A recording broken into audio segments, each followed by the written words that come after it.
अरे तुम कहाँ जा रही हो? लेकिन जाना ही क्यों है? ये कोई वक्त है जाने का? वापस कब तक आओगी? ये सारी चीज़ें अक्सर हमें सुनने को मिल जाती हैं, लेकिन सवाल ये है कि आखिर ये सब सुनने को मिलता ही क्यों है? नमस्कार, मैं हिमांशु जांगेड़ आपका स्वागत करता हूँ Himanshu's podcast and Giggle restaurant present her story powered by Abhikriti foundation and सप्रास फिल्म्स। ज़रूरी है, बहुत ज़रूरी है इस मुद्दे पर बात करना, क्योंकि ये बात उन घटित घटनाओं के बारे में नहीं है, ये बात है जिनके साथ ये घटना घटित हुई है। और इस मुद्दे पर बात करने के लिए जो शख्स आज हमारे साथ हैं, शायद उनसे बेहतर इस चीज़ को हमें कोई नहीं समझा सकता है। आइए स्वागत करते हैं डीएसपी दीपक शर्मा जी का। नमस्कार सर, कैसे हैं आप? सर, आज हम बात कर रहे हैं हर स्टोरी के बारे में। देखिए, आज हमारे देश को आज़ाद हुए 73 साल हो गए हैं, हमारे कॉन्स्टिट्यूशन को बने हुए 72 साल हो गए हैं। सर, हमने देश के आज़ाद होने के बाद से अब तक हमारे लॉ में, हमारे कॉन्स्टिट्यूशन में बहुत बदलाव किए हैं। वुमेन एम्पावरमेंट के लिए बहुत सारी चीज़ें की हैं, बहुत सारे नए लॉज लेके आए हैं हम लोग। और उसी के साथ में हमारी टेक्नोलॉजी भी निरंतर बढ़ती जा रही है। हम टेक्नोलॉजी में इतने आगे आ चुके हैं कि आज पहले जितना टाइम पुलिस को बुलाने में लगता था, आज उसका 10% टाइम ही लगता है। आप पुलिस को फ़ोन करिए, पुलिस आपके पास हो जाएगी। संसाधन बहुत हो गए हैं, सारी चीज़ें बहुत ईजी हो चुकी है। आज हर चीज़ को दिखाने का तरीका बदल चुका है। तो कहने का मतलब ये कि सारी चीज़ें जब इजी हो चुकी हैं, लोगों की मेंटलिटी भी बदल रही है, सब कुछ हो रहा है, उसके होते हुए भी अभी भी रेप केसेस बढ़ रहे हैं, अभी भी रेप केसेस कम नहीं हो रहे हैं सर। और हम चाहे कितने भी लॉ लेके आ रहे हैं, हम बदलाव तो कर रहे हैं, हम बहुत सारे बदलाव कर चुके हैं, हम बदलाव कर भी रहे हैं। बट क्या आपको नहीं लगता कि हम कहीं ना कहीं कुछ ऐसी चीज़ें छोड़ रहे हैं जो कि हम शायद वो डिस्कस ही नहीं कर रहे हैं? जो बदलाव होने चाहिए वो बदलाव नहीं हो पा रहे हैं, क्योंकि अगर कोई चीज़ बदलाव मांगती है और हम बदलाव करते हैं तो वो चीज़ें थम जानी चाहिए। बट अगर नहीं थमती है तो इसका मतलब हम कुछ ना कुछ छोड़ रहे हैं। तो आपको क्या लगता है वो चीज़ें क्या हो सकती हैं? हिमांशु जी, पहले तो ये जो आपने एक टॉक या शो ऑर्गेनाइज किया है उसके लिए बहुत बहुत धन्यवाद। Welcome sir. आपने कहा कि आज़ादी के इतने साल बाद बहुत सारी चीज़ें बदल गई हैं। डेफिनेटली टेक्नोलॉजी भी बदली है। पहले आज जो इंफॉर्मेशन टेक्नोलॉजी का ज़माना है, पहले आप मोबाइल नहीं हुआ करते थे। आज हर व्यक्ति के पास मोबाइल है, स्मार्टफ़ोन है।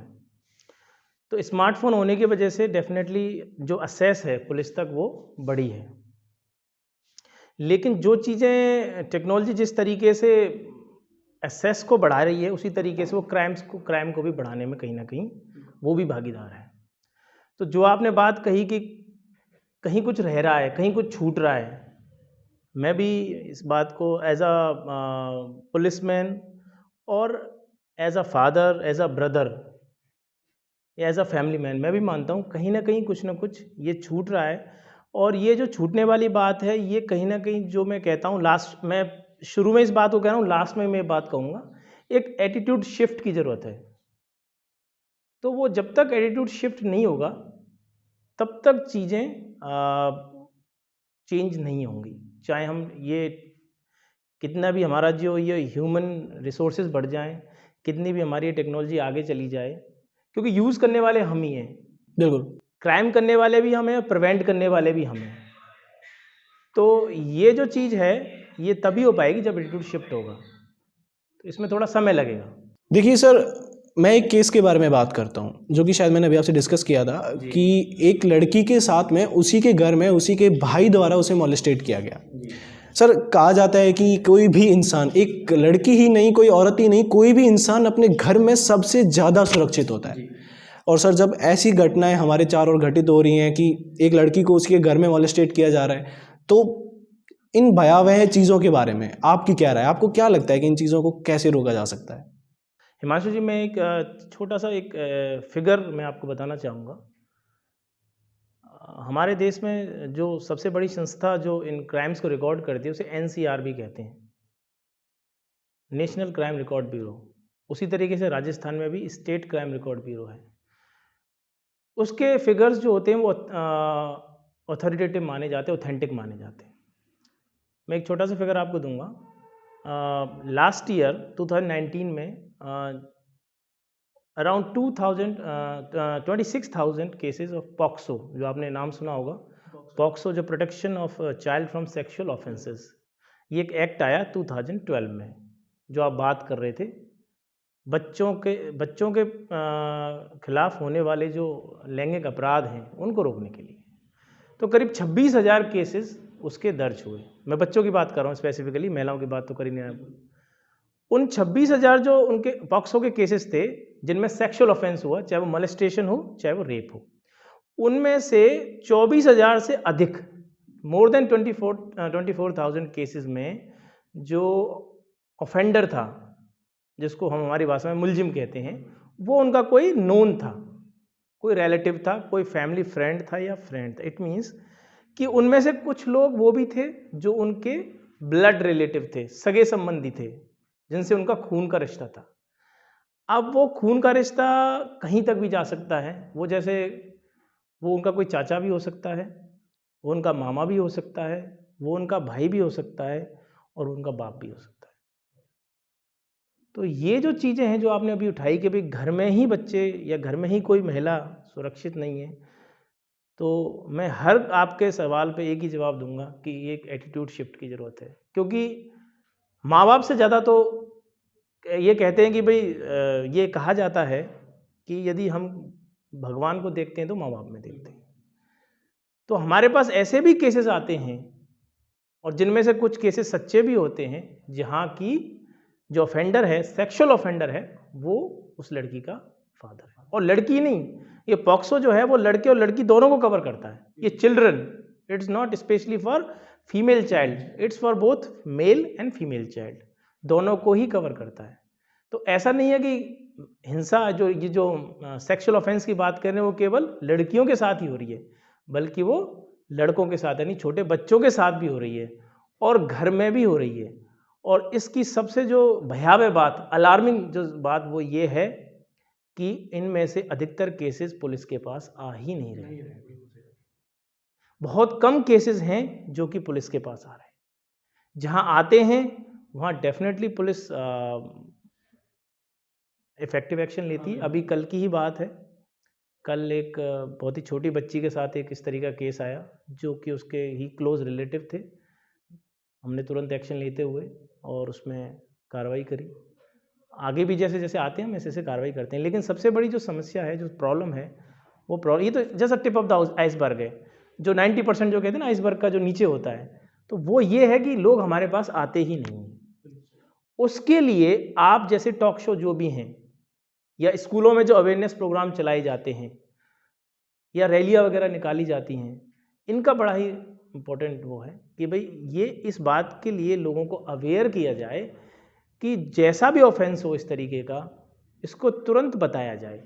कम से कम यदि पुलिस में ना बताया जाए तो अपने घर के जो और बड़े लोग हैं, जैसे कि मान लो यदि आपके कोई सगा संबंधी कोई कुछ कर रहा है तो आप अपने पेरेंट्स को बताएं। यदि स्कूल में कोई टीचर कर रहा है तो आपने घर पे आके अपने बताएं। तो जब तक आप बताओगे नहीं, हो सकता है कि कहते हैं निप इन द बड, यदि हम किसी प्रॉब्लम को शुरू में ही ख़त्म करने की कोशिश करेंगे तो वो ख़त्म हो जाएगी। लेकिन यदि हमने उसको ये डिले करते गए या अवॉइड करते गए, है ना, जैसे कि शुतुरमुर्ग होता है ना, शुतुरमुर्ग के सामने कोई समस्या आती है तो क्या करता है कि ज़मीन में अपना गर्दन गड़ा लेता है, घुसा लेता है ना। वो सोचता है कि भाई खतरा टल गया, लेकिन ये खतरा टलता नहीं है, ये खतरा बढ़ता जाता है। तो यदि शुरू में यदि किसी बच्चे के साथ में ऐसा हो रहा है तो वो बताए। अब वो तो बताएगा नहीं, इसके लिए सबसे इम्पोर्टेंट बात यह है कि जो मदर फादर हैं या जो भी उसके गार्जियन हैं, इन केस कोई यदि किसी के मदर फादर हैं नहीं, तो जो भी गार्जियन हैं वो गार्जियन उससे बिल्कुल एक ऐसा फ्रेंडली एक रिलेशन रखें उससे, जिससे कि बच्चा कम से कम इस तरह की बात आके उसको बताए। वो उसको बार बार ये बताएं कि बेटा स्कूल में तेरे से, या बेटी स्कूल में तेरे साथ कुछ ऐसा हो रहा हो, या ट्यूशन पे तुम जाते हो वहाँ कुछ ऐसा हो रहा हो, या इवन कहीं किसी दोस्त के यहाँ गए तुम वहाँ ऐसा कुछ हो रहा हो। गुड टच और बैड टच, डेफिनेटली हाँ, जो आपने लिया गुड टच और बैड टच के बारे में आप उसको बताएं। तो जब तक आप अपने घर वालों को, अपने पेरेंट्स को बताओगे नहीं, तब तक आप नहीं समझ पाओगे सिचुएशन को, और वो सिचुएशन बढ़ती चली जाती है। तो डेफिनेटली ये जो मैं एटीट्यूड शिफ्ट की बात कर रहा था ना, तो ये एटीट्यूड शिफ्ट की बहुत ज़्यादा ज़रूरत है कि हम हमारे बच्चों से खासकर ऐसा संबंध, दोस्ताना संबंध रखें कि वो हमें आके सारी बात बता सके। क्योंकि जब तक वो हमें नहीं बताएंगे तब तक हमें कैसे पता चलेगा, और वो सिचुएशन बढ़ती जाएगी और एक दिन सिचुएशन इतनी ज़्यादा ख़राब हो जाएगी कि फिर कई सारी चीज़ें, जैसे में सुसाइड भी आता है, डिप्रेशन भी आता है, और वो वहाँ तक पहुँच जाएगी। सर अभी हमने एक बात की, आपने बताया कि स्कूल्स में इन चीज़ों के बारे में अवेयरनेस प्रोग्राम चलाने चाहिए। तो मतलब हम पेरेंट्स के लिए तो चीज़ें हम कर रहे हैं, पेरेंट्स के लिए चीज़ें ओके, वो चीज़ें हम बिल्कुल मानते हैं कि पेरेंट्स को ये चीज़ें समझानी चाहिए, बच्चों से वो करना चाहिए। लेकिन अगर दूसरे छोर पर अगर हम बात करें कि अवेयरनेस प्रोग्राम चलाने चाहिए, तो किस किस तरह के अवेयरनेस प्रोग्राम हम चला सकते हैं, लाइक हम क्या कर सकते हैं इस फील्ड में? देखिए, मेरा ये मानना है कि एक बच्चा जो होता है वो हफ्ते में 6 दिन स्कूल जाता है, और उन 6 दिनों में वो यदि स्कूल की बात करें तो एटलीस्ट 6 आवर्स वो एवरेज स्कूल में, यदि वो किसी बस से या ऑटो से जा रहा है तो और एक घंटा 1 आवर और लगा लीजिए। तो यदि वो ट्यूशन जा रहा है तो और भी लगा दीजिए। तो ऑलमोस्ट 1/3 ऑफ हिज और हर लाइफ, 1/3 हिस्सा, जब तक वो 12th में पढ़ता है, और 12th में पास होने की एवरेज एज 17 to 18 ईयर्स या 16 ईयर्स होती है ना। तो 1/3 ऑफ हिज और हर लाइफ एक बच्चा स्कूल में, या स्कूल से रिलेटेड जो भी ट्यूशन हो गया, या बस स्कूल बस हो गई, या कोई पिकनिक हो गया, कहीं भी वो गुजारता है, या कोई डांस क्लास ही हो गई, उसको भी हम स्कूल का हिस्सा मान सकते हैं, या कोई कोचिंग कर रहा है कुछ स्पोर्ट्स की, वो भी एक स्कूल का हिस्सा ही हो गई। तो इतना टाइम बच्चा वहाँ पे दे रहा है, तो डेफिनेटली हमारा जो फोकस है ना वो घर पे तो है ही, लेकिन घर के अलावा हमारा फोकस यहाँ भी रहना चाहिए। और इसके लिए सबसे बढ़िया यही है कि आप डिफरेंट जो स्टेक होल्डर्स हैं, ऑर्गेनाइजेशंस हैं, उनके लोगों को स्कूल्स में बुलाया जाए, जिसमें पुलिस भी हो सकती है ना, आपके ये जो महिला एवं बाल अधिकारिता विभाग होता है एक सरकार का, वो भी हो सकते हैं, एनजीओज भी हो सकते हैं, जो लोग इन प्रॉब्लम्स को प्रैक्टिकली फेस कर रहे हैं, उन लोगों को बुलाया जाना चाहिए। इसके अलावा स्कूल में भी जो स्कूल के जो प्रिंसिपल्स हैं या जो हेड ऑफ द इंस्टीट्यूट हैं, उनको ये एक कोचिंग है, जैसे कई बार ऐसी कोचिंग्स होती हैं जहाँ बच्चे भी 4-4 6-6 घंटे अपना टाइम वहाँ उनको लगता है, स्कूल के बराबर ही वहाँ टाइम देते हैं बच्चे।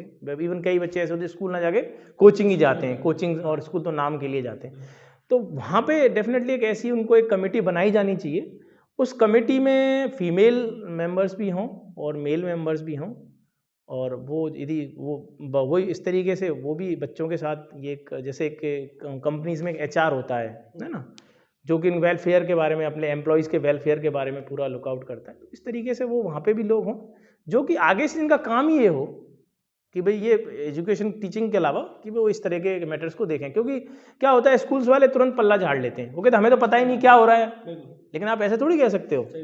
आपका बच्चा, अगर कोई बच्चा है वो स्कूल में आ रहा है, पढ़ रहा है, आपका पूरा टाइम स्कूल में दे रहा है, टीचर की निगरानी में है, तो वो टीचर की जिम्मेदारी बन जाता है। एक माँ बाप अपने घर से बच्चे को भेजते हैं तो वो एक भरोसे पे भेजते हैं कि स्कूल जाकर वो टीचर की छत्र छाया में सुरक्षित है, वो वहाँ पर सेफ फील करेगा। बिल्कुल नहीं, मैं ये कहता हूँ यदि कोई गवर्नमेंट स्कूल है तो बीइंग अ गवर्नमेंट एम्प्लॉय तो आपकी जिम्मेदारी वैसे ही बढ़ जाती है, और यदि कोई प्राइवेट स्कूल है तो वहाँ का जो मैनेजमेंट है, भाई after all they are paying, है ना, पेइंग इन हैंडसम अमाउंट, ऐसा भी नहीं है, वो भी ठीक ठाक है। तो वो जो चीज़ें हैं वो उनकी जिम्मेदारी है। और देखिए, ये हम सभी जानते हैं कि जो यूथ है, ये बच्चे ही आगे बढ़ के यूथ बनेंगे। भाई जो बच्चा आज 10 साल का है वो कभी 20 साल का होगा। कोई भी देश उतना उन्नत और उतना डेवलप और उतना कहते हैं प्रॉस्परस रिच होता है, उतना हेल्दी होता है, जितना उस देश का यूथ या उस देश के बच्चे होते हैं। तो ये जो एक चीज़ है ना, ये भी एक हिंड्रेंस है, ये भी एक प्रॉब्लम एरिया है, जिसको कि देखा जाना बहुत ज़्यादा ज़रूरी है। और भी बहुत सारी चीज़ें हैं, आप बच्चों के न्यूट्रिशन की बात भी कर सकते हैं, आप बच्चों के एजुकेशन की बात भी करते हैं, लेकिन साथ में जो सेक्सुअल ऑफेंस वाली जो बात है, ये भी बच्चों की लाइफ में एक बहुत बड़ा, खासकर मेल चाइल्ड के लिए तो कम है, लेकिन फीमेल चाइल्ड के लिए ज़्यादा है ये इशू। तो ये चीज़ें भी, ये हमारी एक मॉरल रिस्पॉन्सिबिलिटी है कि भाई हम इस चीज़ को देखें, और धीरे धीरे डेफिनेटली अवेयरनेस अब आ रही है। मेरा ये मानना है कि आने वाले टाइम में और भी ज़्यादा अवेयरनेस आएगी। सर, मैं ये एक चीज़ हम यहीं पे ख़त्म करते हैं अवेयरनेस के बारे में। अभी मैं आपको एक दूसरे मुद्दे पे लेके आना चाहता हूँ। Sir government of India has band adult websites. Recently उन्होंने कुछ टाइम पहले वो सारी चीज़ें की है। वो बैन होने के बाद में हमारी मूवीज़ को सेंसर करने के लिए एक सेंसर बोर्ड है, लेकिन उसके बाद में जैसे ही लॉकडाउन हुआ या फिर पहले से भी चीज़ें हो रही हैं कि एक वेब सीरीज़, एक ऑनलाइन प्लेटफॉर्म जो शोज़ को दिखाने का है वो काफ़ी आ रहा है। और सर जितना आप देखोगे या फिर जितना भी अगर हम उसको ऑब्जर्व करें, उसमें बहुत ज़्यादा एडल्टनेस दिखाई जा रही है, बहुत ज़्यादा उन चीज़ों को एक्सप्लोर किया जाता है, रिलेशंस को एक बहुत गलत तरीके से रिप्रेजेंट किया जाता है वहाँ पे। और सर उन सारी चीज़ों पर कोई सेंसर बोर्ड नहीं है, उन सारी चीज़ों को सेंसर करने के लिए कोई है ही नहीं वहाँ पे। एक्चुअली प्रॉब्लम यहाँ से शुरू होती है कि अब अगर वो चीज़ को कोई बच्चा देखता है, क्योंकि ऑब्वियसली वो अपना पल्ला झाड़ देते हैं, इससे कि हमने तो एक स्टार्टिंग में नोटिफिकेशन दिया है कि आप 18 साल से कम के उम्र के बच्चों को दिखाओ ही मत, लेकिन अगर किसी बच्चे के पास में फ़ोन है, वो देख रहा है, हम उसे रोक तो सकते नहीं है। और अगर कोई बच्चा ऐसा कंटेंट देखता है, उसके माइंड पे एक इफ़ेक्ट पड़ता है और ऐसी चीज़ों को फिर वो आगे तक जाके वो चीज़ें असर करती है। क्योंकि जो बच्चा, आप अगर किसी चीज़ को पढ़ते हैं और अगर आप किसी मूवी को देखते हैं, तो आपको मूवी की देखी हुई चीज़ें याद रहेंगी, ना कि आपको पढ़ी हुई चीज़ें।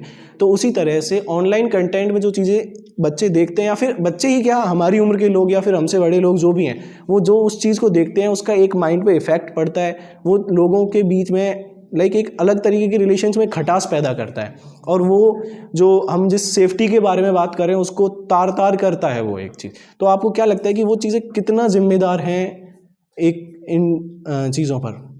देखिए, एज अ पुलिस ऑफिसर मैं तो बिल्कुल मानता हूँ, जो आपकी बात से मैं सहमत हूँ, एग्री करता हूँ। ये जो ओवर द टॉप, ये जो नया प्लेटफॉर्म आया है, इसमें सेंसर बोर्ड का अभी तक कुछ भी कोई रूल्स एंड रेगुलेशंस अभी इन्होंने नहीं माने हैं। आज ही मैं अखबार में पढ़ रहा था, न्यूज़पेपर में, कि कुछ गवर्नमेंट इनको अब under the ease of censor board इनको लेने वाली है, कंट्रोल में लेने वाली है।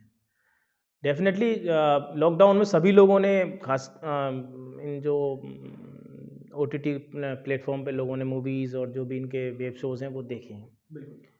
और हर चीज़ के प्रोज एंड कॉन्स होते हैं। तो डेफिनेटली इसका एक नुकसान ये रहा है, जो आपने सही बिल्कुल एक मुद्दा उठाया, कि इसमें कई सारी इस तरह की चीज़ें इसमें दिखाई जा रही हैं इस तरीके की, जिनसे कि एक नेगेटिव मैसेज एक जा रहा है। खासकर जो क्लोज रिलेशंस में उन्होंने जिस तरीके के कई सारी वेब सीरीज़ में जो चीज़ें दिखाई गई हैं, जिनमें क्लोज रिलेशंस, फैमिली रिलेशंस में को जिस तरीके से उन्हें डिस्ट्रॉय उसमें दिखाया करा गया है, उससे एक नेगेटिव इम्पैक्ट पड़ा है। बिल्कुल।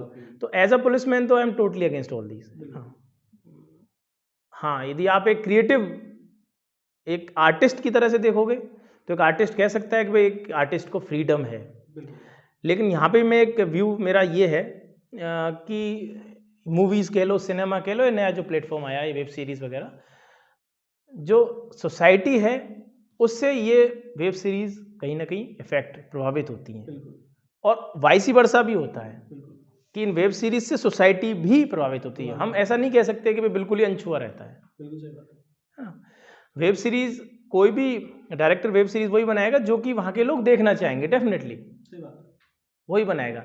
लेकिन उसको देख के कई लोग ऐसे भी होते हैं जो उसको देख के उसकी नकल करते हैं। तो मेरा यही मानना है इसमें, बिल्कुल मैं तो वेरी कैटेगोरिकल अबाउट इट, कि भाई इन पे जैसे सेंसर बोर्ड होता है ऐसे फिल्मों पे या अदर जो भी टेलीसोप्स पे है, इन पे भी सेंसर बोर्ड बिल्कुल अप्लाई होना चाहिए। और जो उनमें वायलेंस दिखाया जा रहा है या जो नहीं होना चाहिए, सेंसर बोर्ड को लगता है ये गलत है, तो वो बिल्कुल इनमें से वो सीन्स वगैरह जो है वो एडिट होनी चाहिए, कट होनी चाहिए। एक अच्छा मैसेज समाज में जाना चाहिए। मैं मॉरलिटी की बात नहीं कर रहा, मैं मॉरलिटी की बात नहीं कर रहा कि मॉरलिटी के नाम पे आप बिल्कुल चीज़ों को ख़त्म कर दो, लेकिन कहीं ना कहीं बैलेंस भी होना ज़रूरी है। हमें ये भी देखना है कि कहीं ये चीज़ हार्मफुल तो नहीं है। पहले जिस तरह से चीज़ों को दिखाया जाता था, या फिर जो चीज़ें एक्चुअल में, सर सारी चीज़ें इंपॉर्टेंट हैं, बिल्कुल सही बात है कि हर एक क्रिएटिव अगर कोई पर्सन है उसके अकॉर्डिंग वो सारी चीज़ें इंपॉर्टेंट है, सारी सब अपनी जगह पे सही है। बट आजकल जो सिनेरियो चल रहा है, क्योंकि स्टार्टिंग में जो चीज़ें चली थी वो इतनी इफेक्टिव नहीं थी, बट जो आज का एक सिनेरियो बन चुका है पिछले कुछ टाइम से, क्योंकि OTT प्लेटफॉर्म इस टाइम पे हायर पीक पे है इस टाइम पे, और इस पीक टाइम में जो सिनेरियो बन चुका है वो बहुत ख़राब है, वो बदलना चाहिए। और वो किस तरह से बदला जा सकता है? पहले तो क्या था, सभी लोग एक साथ टेलीविज़न पे कोई भी चीज़ देखते थे। तो टेलीविज़न पे देखने पे तो ये होता था कि भाई इस घर के सारे लोग देख रहे हैं, यदि कुछ ऐसा आ भी रहा है तो घर वाले देखने भी नहीं देते थे या तो, और इवन जो चैनल्स थे वो भी उसको एडिट कर देते थे क्योंकि पूरी फैमिली उस चीज़ को देख रही है। अब इसकी जो सबसे बड़ी जो समस्या ये है कि कोई भी बंदा उसको अकेला देखता है। मोबाइल आपके हाथ में है, आप रात को 1 बजे 2 बजे आप उसको देख रहे हो, बच्चे आपके सो गए, आपके घर वाले माता पिता आपके सो गए, आप उस समय पे आप उसको देख रहे हो। तो एक टाइमिंग भी ऐसा होता है, बिल्कुल मैं आपको साइकोलॉजिकली ये बात बताना चाहता हूँ। एक तो आप टाइमिंग पे ऐसे पे देख रहे हो उसको, फिर आप चीज़ ऐसी देख रहे हो, मतलब एक तो टाइम खराब है और फिर आप वल्गर चीज़ें या ऑब्जेक्शनेबल या ऑब्सीन कंटेंट आप देख रहे हो। तो दोनों ही चीज़ें ऐसी हो गई जो कि नेगेटिव इम्पैक्ट, इनसे कोई पॉजिटिव तो इम्पैक्ट पड़ता नहीं। मेरा तो कैटेगरी में बताया आपको बिल्कुल क्लियर कट है कि ये तो सब नेगेटिव चीज़ें हैं। तो ये चीज़ें डेफिनेटली इस पर कहीं ना कहीं इन पर एक एडिट होने की या रिव्यू होने की ज़रूरत है। और मैंने आपको कहा ना कि टेक्नोलॉजी जो आपने शुरू में जो आपने बात कही थी कि भाई इतनी टेक्नोलॉजी बढ़ गई, तो ये जैसे बून और बेन 2 चीज़ें होती हैं, अभिशाप और वरदान। तो ये एक बेन है, ये अभिशाप है टेक्नोलॉजी का। मैं आगे और बताऊंगा आपको कि अभी हाल ही में हमारे यहाँ बहुत सारे केसेस एलोपमेंट के, लड़कियों के भागने के हो रहे हैं। बहुत सारे केसेस हो रहे हैं जिनमें कि लड़कियां अक्सर चली जाती हैं और ज़्यादातर लड़कियों की जो एज है वो बिलो 18 ईयर्स है। कौन सी एज है? बड़ी टेंडर एज होती है, 16 to 18 ईयर्स। 16 to 18 ईयर्स एक एज ऐसी होती है, चाहे वो लड़का हो चाहे लड़की हो, जिसमें कि बच्चे को कुछ समझ में नहीं आता, वो मैच्योर, हाँ डेफिनेटली हार्मोनल चेंजेस उसमें आ रहे होते हैं, हार्मोनल चेंजेस आ रहे होते हैं। उससे पहले क्या होता है कि उसके घर वाले उसके लिए सब कुछ होते हैं, उसके माता पिता, उसके भाई बहन, वो सोचता है कि यार ये सब दिस इज़ माय वर्ल्ड। लेकिन 16 से 18, 16 to 18, 19, 20 इस बीच क्या होता है, वो घर से बाहर निकलता है, नए नए दोस्त बनते हैं। अब पहले क्या होता था कि आपके पास मोबाइल नहीं हुआ करता था, तो आप ठीक है, आप ट्यूशन गए, आप कोचिंग गए, आप कॉलेज गए, आप स्कूल गए, बस आपकी दोस्ती वहीं तक है।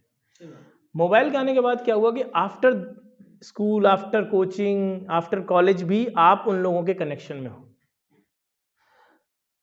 माँ बाप सोच रहे हैं कि हमारा बेटा है, हमारी बेटी घर पे आराम से सो रहा है, और वो बच्चा अपना फ़ोन पे, और आजकल तो वीडियो कॉलिंग भी हो गई है ना, वीडियो कॉलिंग भी हो गई।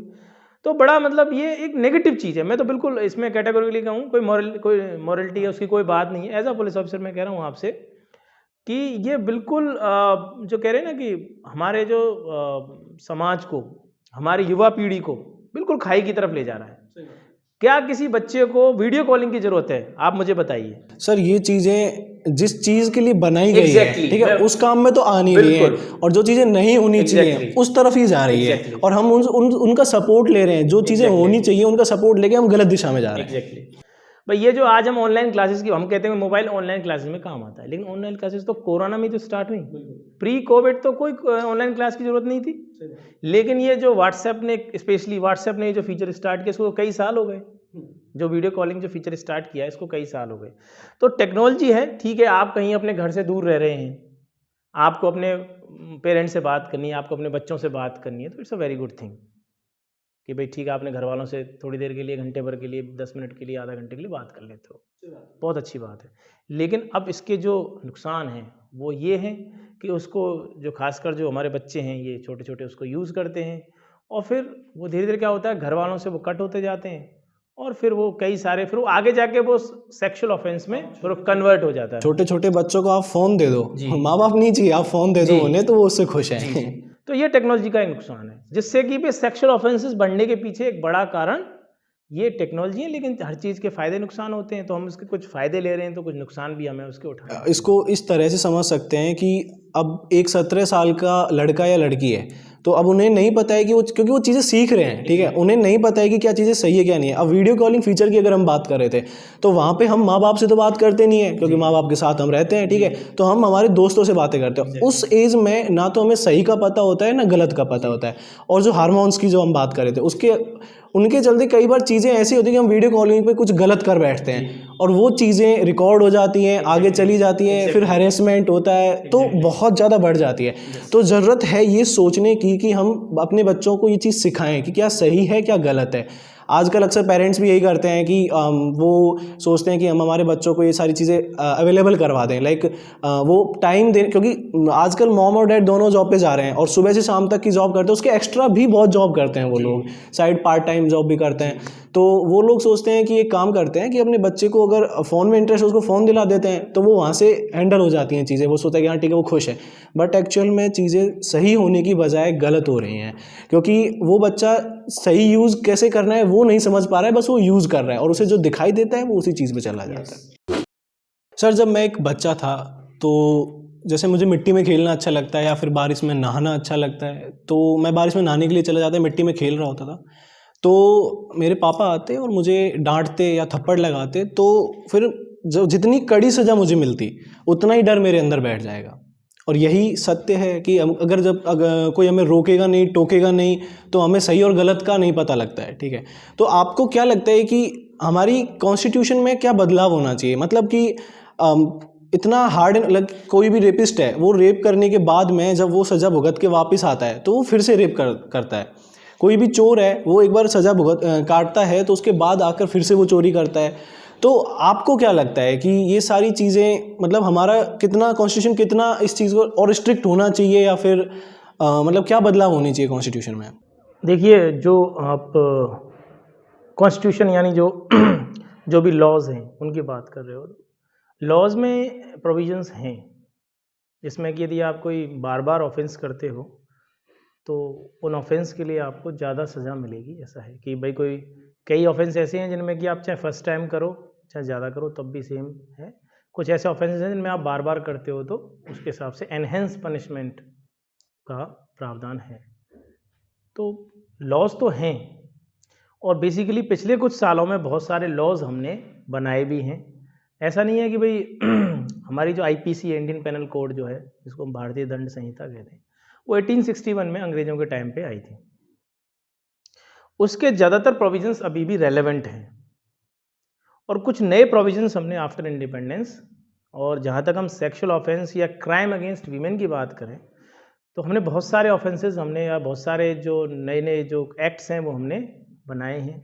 जैसे कि मैं आपको बताऊं तो क्राइम अगेंस्ट वीमेन उसी दिन से शुरू हो जाता है जिस दिन से वो बच्ची अपने माँ के गर्भ में आती है।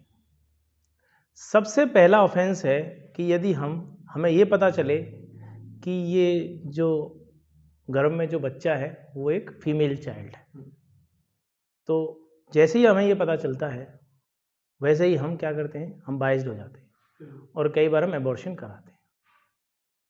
इसको रोकने के लिए हमने पीसीपीएनडीटी एक्ट गवर्नमेंट ने, राजस्थान गवर्नमेंट ने बनाया है, जिसमें कि ऐसे सोनोग्राफी सेंटर्स जो ये बता देते हैं कि चाइल्ड का सेक्स क्या है या फीटस का सेक्स क्या है, जो बच्चा घर में पल रहा है उसका सेक्स क्या है, ऐसे सेंटर्स जो ये बताते हैं और एबॉर्शन कराते हैं उनके खिलाफ सख्त से सख्त सज़ा का प्रावधान है। तो अभी हमारे जो गवर्नमेंट है उसका जो डिपार्टमेंट है उनका काम यही है कि भाई वो डिकॉय ऑपरेशन करते हैं और ऐसे लोगों के खिलाफ, और अभी 100 से ऊपर इस तरह के डिकॉय ऑपरेशन गवर्नमेंट ने कर रखे हैं और इसके लिए हमने एक्ट बनाया हुआ है। तो इसके अलावा और भी शुरू से बहुत सारे और भी, जैसे मैं यदि आपको थोड़ा सा बताऊं तो और भी बहुत सारे प्रावधान हैं। पॉक्सो हमने बनाया 2012 में, बहुत रिसेंट एक डेवलपमेंट हमने किया। इसके अलावा जो वर्क प्लेस पे भी जो हरासमेंट होता है लेडीज़ का, उसके लिए उन्होंने 2013 में ही हमने एक एक्ट बनाया है।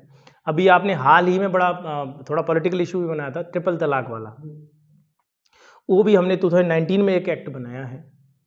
तो ऐसा नहीं है कि हम एक्ट नहीं बना रहे, हम जैसे जैसे ज़रूरत पड़ती जा रही है, जैसे जैसे हमें लग रहा है कि भाई इसके लिए कोई स्पेशल एक्ट बनाने की ज़रूरत है, पहले भी एक्ट थे लेकिन ऐसा लगता है कि स्पेशल एक्ट, जैसे कि अभी अभी हमने रेपिस्ट के लिए यदि रेप विद डेथ हो जाए कि बच्चे का रेप और डेथ भी, तो उसके लिए हमने कैपिटल पनिशमेंट या फांसी की सज़ा का हमने अभी अभी प्रावधान 2018 में हमने किया है। तो स्पेशली तो बहुत सारे ऐसे एक्ट हैं जो थे और बहुत सारे ऐसे एक्ट हैं जो हमने नए बनाए हैं और पुराने एक्ट्स में हमने अमेंडमेंट किए हैं, उनको we have given them more teeth, हमने उनको और कड़ा सख्त बनाया है।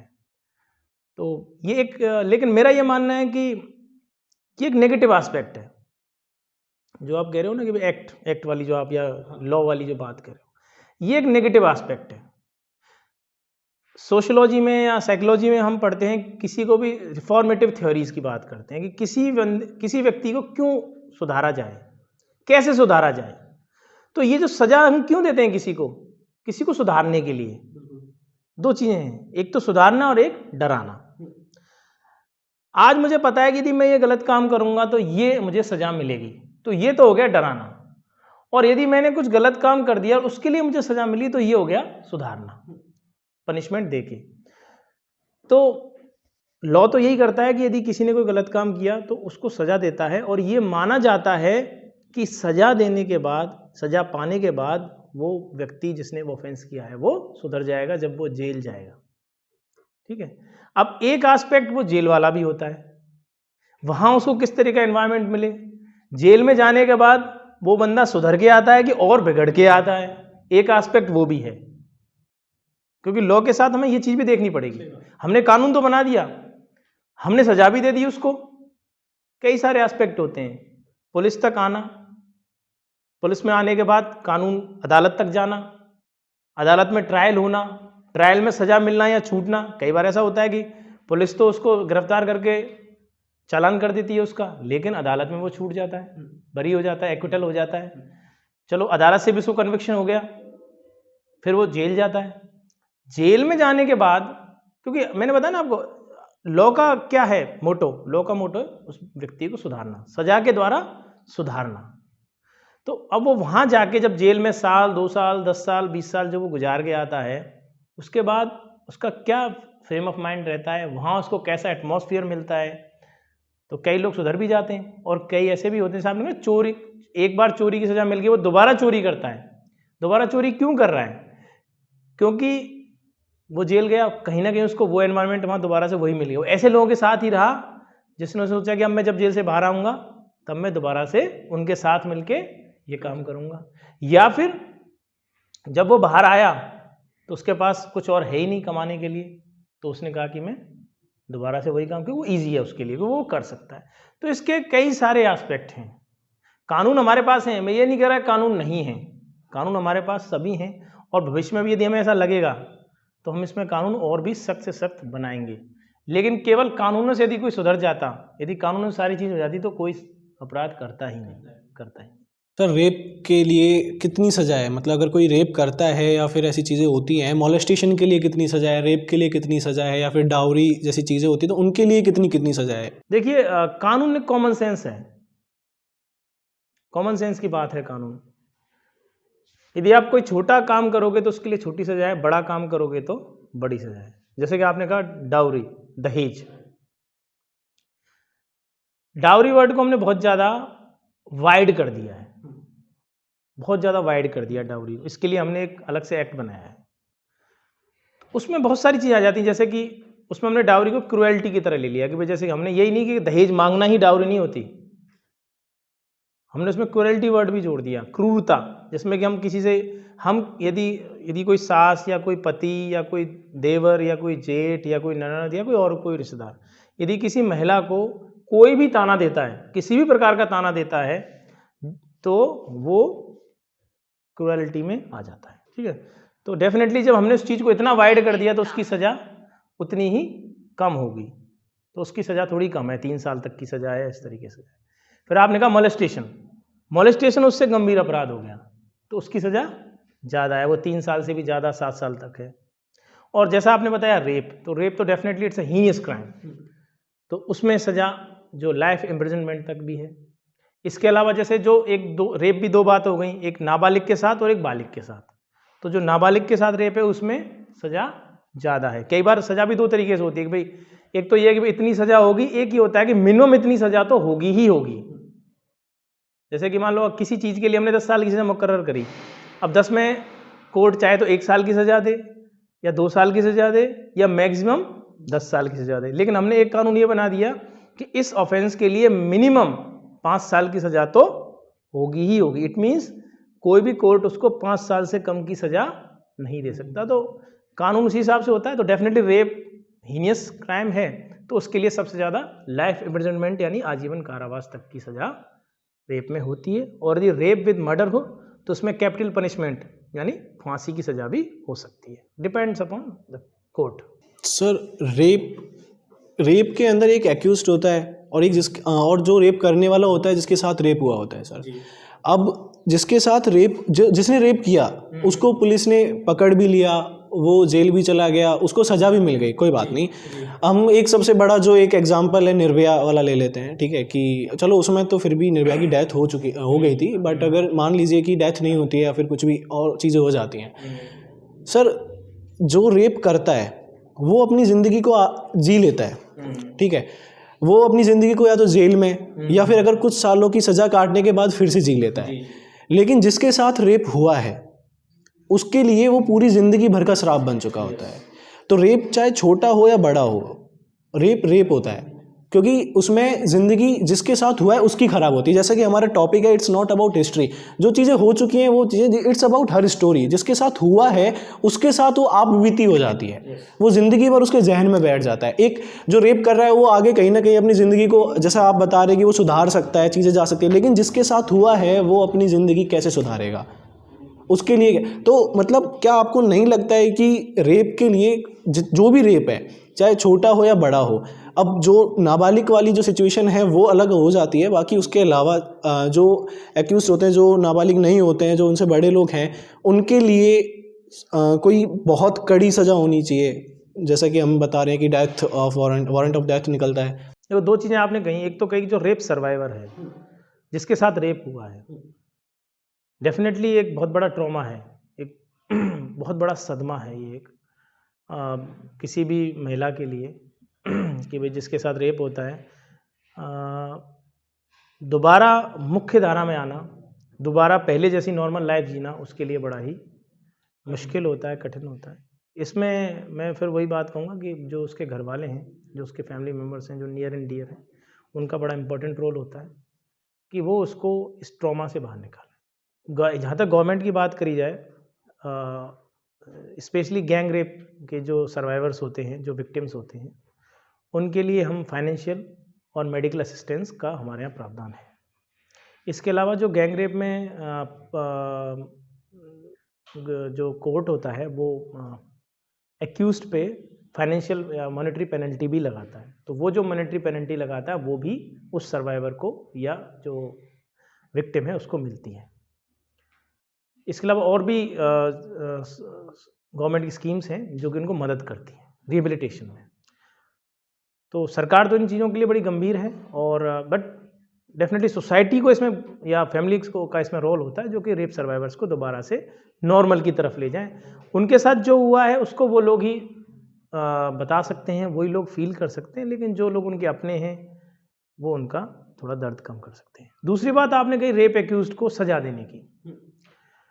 देखिए मैंने आपको पहले ही बताया कि कानून में अकॉर्डिंगली सजा का प्रावधान होता है। कानून में जो सबसे बड़ा जो अपराध माना गया है वो मर्डर माना गया है। मर्डर सबसे बड़ा अपराध माना गया है, और मर्डर के लिए जो सब हमने पनिशमेंट का जो कैपिटल पनिशमेंट का प्रावधान है। उसके बाद जो मर्डर के बाद जो सबसे बड़ा जो अपराध माना गया है वो रेप माना गया है, रेप माना गया है। तो रेप के लिए हमने लाइफ इम्प्रिजनमेंट की बात हमने करी है। तो ये जो है, जो पनिशमेंट है लाइफ इम्प्रिजनमेंट, ये भी मेरे हिसाब से ये भी काफ़ी है, क्योंकि कई जगह तो कई कंट्रीज़ ने तो कैपिटल पनिशमेंट को बैन करने का है, कई जगह जहाँ कैपिटल पनिशमेंट ही नहीं दिया जाता। तो इस चीज़ में जैसे हमने नया भी जो मैंने आपको बात कर रहा था भाई 2019 में और 18 में ही हमने एक नया प्रावधान किया कि जो रेप विद मर्डर है उसमें हमने कैपिटल पनिशमेंट की बात भी हमने करी है। तो डेफिनेटली ये चीज़ों पे भी गवर्नमेंट सोच रही है और कर भी रही है प्रावधान, और आगे भी इस तरह के प्रावधान होते रहे। और जहाँ तक पॉक्सो के जो ऑफेंसेस हैं उनमें टेक्निकल चीज़ें हैं जो कि आम आदमी नहीं समझता, लेकिन टेक्निकल चीज़ें इस तरीके से बनाई गई हैं कानून में जिसमें कि एक्विटल के चांस यानी कि बरी होने के चांस बहुत कम होते हैं, और पनिशमेंट के यानी कन्विक्शन के चांस बहुत ज़्यादा होते हैं। इस तरह के टेक्निकल चीज़ें हमने हमारे जो एक्ट्स हैं उनमें हमने इंक्लूड करी हैं कि भाई यदि किसी नाबालिग बच्चे के साथ यदि अपराध होता है तो जब भी ट्रायल में जाए कोर्ट में तो ज़्यादा से ज़्यादा चांसेस हों कि उसको सज़ा मिले। इस तरह की हमने टेक्निकल चीज़ें हमने कानून में डाली हैं। साथ में उनकी स्पेशल मॉनिटरिंग की भी एक व्यवस्था, एक अरेंजमेंट किया है कि उनकी मॉनिटरिंग की जाए और जिससे कि ज़्यादा से ज़्यादा सज़ा इनको रेप एक्यूज्ड को हो। तो कड़े कानून के साथ साथ मॉनिटरिंग भी ज़रूरी है कि यदि कोई अपराधी पकड़ा जाता है तो केवल पकड़े जाने तक, गिरफ्तार होने तक ही वो सीमित ना रहे, बल्कि उसको सज़ा भी हो, क्योंकि इन दोनों के बीच भी बड़ा गैप होता है। हम सोचते हैं कि भाई अपराधी पकड़ लिया, ख़त्म हो गई कहानी, भाई वहाँ कहानी ख़त्म नहीं होती, कहानी वहाँ से स्टार्ट होती है। क्योंकि अपराधी के गिरफ्तार होने से लेकर और सज़ा मिलने के बीच में काफ़ी लंबा समय होता है।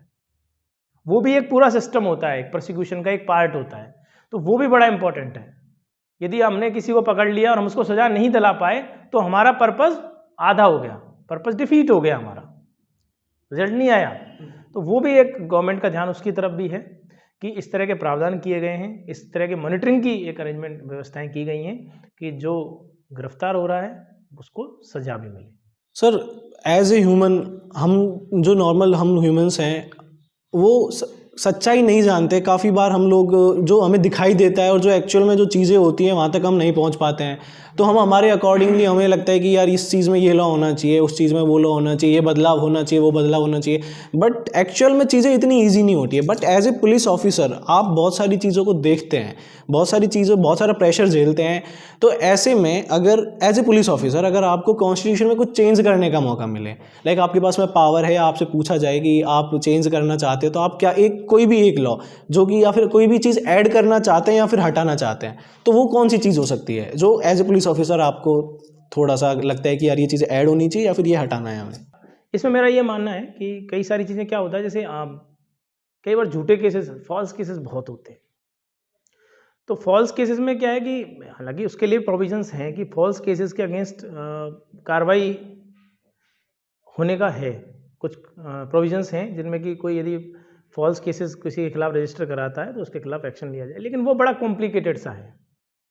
वो बहुत ही कॉम्प्लिकेटेड तरीका है जिसमें कि कोई यदि झूठा केस, जैसे कि आपने अभी हम रेप की बात कर रहे थे, तो रेप भी जैसे मान लो दोनों तरीके से है।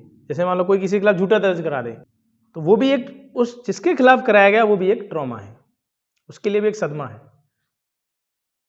तो मेरा इसमें ये है कि भी इस तरह के कानून इतने बनाए जाएं कि यदि कोई झूठा केस दर्ज कराता है तो उसके खिलाफ भी कार्रवाई जल्दी हो, इस तरह थोड़ा इजी किया जाए उसको। फेक फेमिनिज्म के खिलाफ। हाँ, उस तरह से। सर, जैसे कि हम जानते हैं कि लॉकडाउन में, जब लॉकडाउन हुआ तो उसमें बहुत सारे जितने भी लाइक क्राइम्स थे वो बहुत ज़्यादा हद तक कंट्रोल हो चुके थे।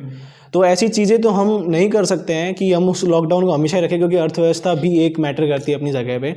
बट सर, लॉकडाउन से आपने क्या सीखा कि मतलब जैसे सिचुएशन कभी ऐसा हुआ नहीं, इतने सालों में कभी लॉकडाउन हमने देखा नहीं है, तो आपने जब लॉकडाउन को फेस किया आपने देखा कि क्राइम रेट किस तरह से कम हो रही है। तो आपको क्या लगा, आपको क्या सीखने का मौका मिला कि यहाँ से हम लोग किस तरह से आगे, जब चीज़ें नॉर्मल होने लगे तो हम क्या चीज़ें कर सकते हैं कि क्राइम्स थोड़े कम हों? देखिए लॉकडाउन में कहते हैं ना भाई, हर नेगेटिव चीज़ में कुछ ना कुछ पॉजिटिव होता है। तो लॉकडाउन में जो एज अ पुलिसमैन पॉजिटिव चीज़ जो थी वो, एक तो जैसे आपने बताया क्राइम कम हुआ, दूसरा हमें भी कुछ पॉजिटिव चीज़ें करने का मौका मिला, कई वेलफेयर की चीज़ें हमें करने का मौका मिला, क्योंकि we are relatively free at that time. Police ने, आपने देखा हो कई जगह पे जाके और कई चीज़ें करी, सभी जगह जाके, कहीं राशन डिस्ट्रीब्यूशन हो रहा है, कहीं कुछ हो रहा है, कहीं कुछ हो रहा है। तो ये सब चीज़ें हमने करी वहाँ जाके, तो एक हमें भी सोचने का टाइम मिला। कई चीज़ें हमें सोच, जो कि हम अक्सर नहीं सोच पाते, हम बियॉन्ड क्राइम, जैसे पुलिस के लिए दो चीज़ें इंपॉर्टेंट होती हैं, crime control and law and order. उस समय पे लॉ एंड ऑर्डर भी इतना नहीं हुआ क्योंकि पीपल वर विद अस, लोग हमारे साथ थे। हमने जो किया उसको लोगों ने अप्रिशिएट किया। यदि हमने किसी को कुछ सड़क पे हमने किसी की यदि पिटाई भी कर दी तो लोगों ने उसको भी अप्रिशिएट किया। लोगों ने सोचा कि भाई ये अच्छे के लिए कर रहे हैं। अदरवाइज़ क्या होता है कि यदि सड़क पे पुलिस किसी को डंडा मारे तो लोग वीडियो बना के वीडियो वायरल कर देते हैं, है ना। वीडियो लोगों ने तब भी वायरल किए, लेकिन उनके पीछे कैप्शन ये होता था कि भाई पुलिस क्राइम को कंट्रोल करने के लिए सब कुछ कर रही है। तो उसको ऊपर तक भी जो हमारे उच्चाधिकारी हैं या उन्होंने उसको बड़े पॉजिटिव सेंस में लिया कि भाई people are happy with this, कि भाई लोग पुलिस पिटाई कर रही है। तो ये सब चीज़ें हमें ये सीखने को मिला कि भाई जनता आपके साथ दे, यदि जनता के बीच आपकी छवि अच्छी हो तो आप बहुत सारी चीज़ें कर सकते हो। तो एक इमेज सुधारने का हमें एक बहुत अच्छा मौका मिला। और ये भी क्या भाई हम यदि जनता के लिए कुछ करेंगे, पॉजिटिव करेंगे, तो डेफिनेटली जनता हमारा साथ देगी। तो ये एक बहुत बड़ा हमारे लिए एक लर्निंग पॉइंट था। और लोगों के साथ हम जुड़े, एक कनेक्शन जो होता है ना, जनरली क्या होती है कि लोग पुलिस से दूर ही रहते हैं, आम आदमी पुलिस से दूर रहता है, तो काफ़ी सारे लोगों के साथ हमें जुड़ने का मौका मिला, सीखने का मौका मिला, एक पॉजिटिव चीज़ हमने सीखी वहाँ से। सर, अभिकृति एनजीओ तो नहीं, लेकिन अभिकृति फाउंडेशन जो है वो एक चीज़ इनिशिएट करना चाहता है, जो जिसके बारे में अभी हमने आपसे बात भी की थी थोड़ी देर पहले, कि विभीषण मूवमेंट। तो उसके बारे में आप लोगों को क्या बताना चाहते हैं कि विभीषण मूवमेंट एक्चुअली है क्या, वो क्या समझाना चाहते हैं विभीषण मूवमेंट के थ्रू? देखिए, जो अभी बात कर रहे थे हम कनेक्शन की, कम्युनिकेशन की, पुलिस के और लोगों के बीच कम्युनिकेशन हालांकि रिलेटिवली आज से यदि 20-30 साल पहले की बात करें तो बढ़ा है। आज हम खुद जाके लोगों के बीच जाके बात करते हैं। हमने कई सारे कंसेप्ट जिसमें CLG है, कम्युनिटी लाइजनिंग ग्रुप है, हमने पुलिस मित्र भी बनाए हैं, हमने ग्राम रक्षक, अभी नया एक कंसेप्ट आया इसमें हमने ग्राम रक्षकों की भी। विभीषण मूवमेंट से मतलब ये है कि भाई लोगों के बीच और पुलिस के बीच एक कनेक्शन हो, कम्युनिकेशन हो। हमारा बहुत सारा काम जनता आसान बना सकती है, जैसे कि इन्फॉर्मेशन, टाइमली इन्फॉर्मेशन हमें मिले। कई बार क्या होते हैं कि लोग ये सोचते हैं कि यदि हम इन्फॉर्मेशन देंगे तो पुलिस कहीं हमसे ही 100 सवाल ना पूछे, कहीं हमें ही सस्पेक्ट ना मान ले। इसलिए हम क्या करते हैं, कई बार सोचते हैं कि यार हम क्यों दें ये। मेरा आपके माध्यम से मैं सभी लोगों से ये कहना चाहता हूँ कि भाई यदि आपको कोई भी इन्फॉर्मेशन आपके पास हो, जेन्युइन इन्फॉर्मेशन है, आप कोई क्राइम होते हुए देखें, कोई एक्सीडेंट हो जाए कहीं, आप तुरंत इसकी सूचना पुलिस को दें, 100 नंबर पे दें, या फिर आजकल तो सभी के पास स्मार्टफोन है, यदि 100 नंबर नहीं मिल रहा तो लोकल पुलिस स्टेशन का नंबर आप इजीली स्मार्टफोन में तुरंत आपको टाइप करना है, बस लोकल पुलिस स्टेशन का नंबर आप, या कंट्रोल रूम का नंबर, डिस्ट्रिक्ट कंट्रोल रूम का नंबर आपको इजीली इंटरनेट पे विदिन अ मिनट आपको मिल जाएगा। आप वहाँ से लें और आप तुरंत कॉल करें, कम से कम आप। और एज अ सिटीजन, एक नागरिक होने के नाते ये आपका कर्तव्य भी है।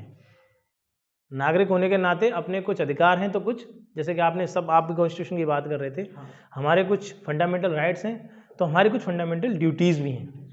तो ये this is one of the duties कि भाई यदि हम कोई क्राइम कमिट होता हुआ देख रहे हैं, या हमारे सामने कोई एक्सीडेंट हो गया, या कुछ और हमने कुछ ऐसा लगा जिसमें कि इन्फॉर्मेशन देना ज़रूरी है, तो डेफिनेटली हम पहले तो हम ये बहाना मार सकते थे कि हमारे पास तो नंबर नहीं है, लेकिन आज हमारे पास सारे नंबर हैं, 100 नंबर तो है ही पुलिस का। यदि मान लो 100 नंबर किसी वजह से नहीं मिल पाए, कई बार इस तरह की कंप्लेंट आती हैं, मैं बड़ा प्रैक्टिकल बात कर रहा हूँ, तो आप आराम से अपने स्मार्टफोन पे, सभी के पास स्मार्टफोन है आजकल, ज़्यादातर लोगों के पास स्मार्टफोन से तुरंत आप अपना डिस्ट्रिक्ट कंट्रोल रूम का नंबर लीजिए या लोकल पुलिस स्टेशन नंबर लीजिए, एंड यू कॉल देम। ठीक, आप एक जिम्मेदार नागरिक होने का कर्तव्य निभाइए। आप डिस्ट्रिक्ट कंट्रोल रूम को बता दीजिए कि भाई ठीक है, आप हमारी आइडेंटिटी में, I don't want to disclose my identity, तो ठीक है, वो आपका आइडेंटिटी भी डिस्क्लोज नहीं होगी और सूचना भी पहुँच जाएगी।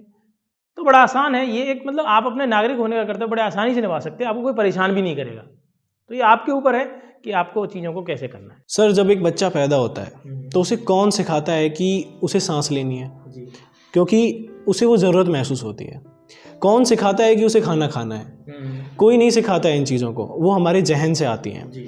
उसी तरह से हमारे जहन से भविष्य में ये आना चाहिए कि गर्ल्स सेफ्टी की बातें ना हो। हम बातें ही क्यों कर रहे हैं? ये हमारी सबसे बड़ी गलती है कि आज हम यहाँ पर बैठ के इस टॉपिक के बारे में बात कर रहे हैं। ऐसा नहीं होना चाहिए, चीज़ें इस तरह से होनी चाहिए। हमें शायद हम बदलाव ला पाएँ इन चीज़ों के थ्रू, और मेरे हिसाब से शायद आपसे बेहतर इस चीज़ को कोई अच्छे से नहीं समझा सकता था। Thank you so much sir, आप यहाँ पर आए, आपने हमसे बात की, आपने लोगों को एक मैसेज दिया, और आशा करते हैं कि लोगों में इस चीज़ से कुछ बदलाव आए और भविष्य में एक ऐसा वक्त आए जहाँ पर शायद हम ये टॉपिक डिस्कस ही ना कर रहे हों। और यही हमारा उद्देश्य है कि आगे चीज़ें सही हो जाएं, बैलेंस्ड हो जाएं, और जो क्राइम्स हैं वो घट जाएं। और एक्चुअल में ज़िंदगी बहुत खूबसूरत है सर, उस ज़िंदगी को जीना सीखिए। लोगों से बस यही कहना है कि आप ज़िंदगी को जीना सीखिए, क्योंकि हम क्राइम्स करते हैं, ठीक है, ये सारी चीज़ें होती हैं, ये एक सोच का फ़र्क हो जाता है, हम नहीं सोच पाते हैं ढंग से, चीज़ें हम नहीं कर पाते हैं, तो उसका फ़र्क हो जाता है। बाकी ज़िंदगी बहुत खूबसूरत है, आप तरीके से जिए, आप सही तरीके से जिए, आपकी ज़िंदगी बहुत खूबसूरत हो जाएगी। Thank you so much sir, हमसे जुड़ने के लिए।